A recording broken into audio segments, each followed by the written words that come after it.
Huw Stpehens ydw I, fi'n DJ ar Radio 1 a Radio Cymru. Ta be, mae yna wastad loads o gerddoriaeth gwych yn cael ei greu yn y Gymraeg. Fi'n ei rhaglen y Radio Cymru bob wythnos, a mae'n rhaglenni bob nos y Radio Cymru yn chwarae cerddoriaeth newydd ac yn y dydd fyd. A does yna byth dead air. Ta fi'n meddwl, mae yna wastad loads o gerddoriaeth cyffroes yn cael ei wneud, bandiau, mwy o gynhyrchwyr electronig, artistiaid fel artistiaid gwerin yn torri trwodd. Ni'n mynd i South by Southwest yn Texas bob blwyddyn, ac yn aml fydd yna bandiau yna o Gymru, rhai'n canu Gymraeg, a chi wastad yn falch clywed nhw yn canu yn ei iaith maen nhw'n dewis canu ynddo fe. Wedyn mae rhywun fel Gweno yn rhyddhau ei album hi yn ddiwedd ar y dydd olaf, a mae jyst yn dod mlaen ar Six Music, heb gyflwyniad, heb rhywun yn mynd, this song is in Welsh, warning. Dim byd fel yna, mae nhw'n chwarae fe fel track ffantastig, a modern.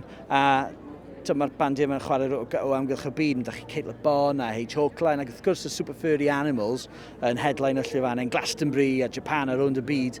Felly, di pobl ddim eisiau cael eu patroniso, di pobl ddim yn stupid, maen nhw'n gwybod bod yna ieithoedd eraill yna ond am Saesneg, a mae pobl yn licio clywed cerddoriaeth da ar ddiwedd y dydd, a mae'r Gymraeg, mae yna lot o artistiaid yn canu'n Gymraeg, felly mae'n bwysig bod nhw'n cael eu clywed, a bod ni'n chwarae nhw dim jyst yn Eisteddfod, dim jyst ar Radio Cymru, ond bod nhw'n mynd mas i gigo, fi'n meddwl, ac yn cael eu chwarae llefydd.